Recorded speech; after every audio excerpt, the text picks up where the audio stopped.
Le gouvernement thaïlandais autorise les entreprises à émettre des jetons numériques exempts d'impôts à des fins d'investissement. Il s'attend à ce que cela génère 3,7 milliards de dollars au cours des 2 prochaines années. Ils ont également pris d'autres mesures pour clarifier les règles fiscales locales liées à la cryptographie, notamment en exemptant les traders de crypto-monnaies de la TVA de 7% sur les échanges autorisés. En outre, ils ont introduit des réglementations plus strictes pour protéger les investisseurs. Cet article donne un aperçu du plan du gouvernement thaïlandais visant à tirer parti de la croissance du secteur des actifs numériques en exonérant les entreprises qui émettent des jetons d'investissement de l'impôt sur le revenu des sociétés et de la taxe sur la valeur ajoutée. Le gouvernement s'attend à ce que ces investissements génèrent 128 milliards de bahts thaïlandais au cours des 2 prochaines années, avec des pertes potentielles de recettes fiscales estimées à 35 milliards de bahts. La SEC thaïlandaise a également pris des mesures pour protéger les investisseurs avec de nouvelles règles relatives aux services de conservation des crypto-monnaies, qui obligent tous les dépositaires de crypto-monnaies à disposer d'un plan d'urgence en cas d'événement imprévu.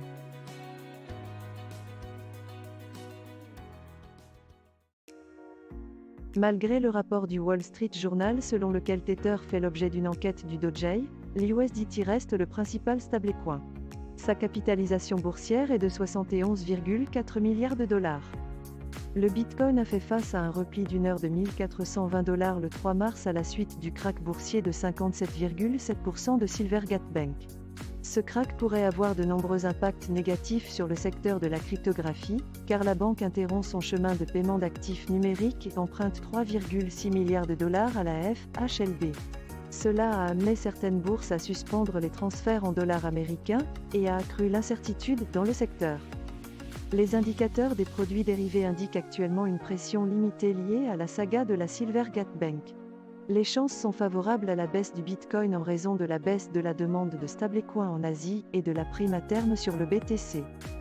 Cet article fournit un aperçu complet de l'état actuel du Bitcoin, en particulier à la lumière des pertes importantes subies par Silvergate Bank et de la suspension qui en a résulté de son chemin de paiement d'actifs numériques.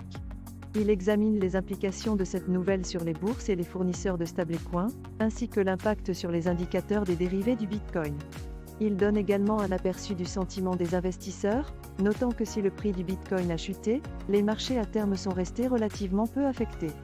Dans l'ensemble, l'article fournit une analyse approfondie des implications des pertes de Silvergate Bank sur le secteur de la cryptographie.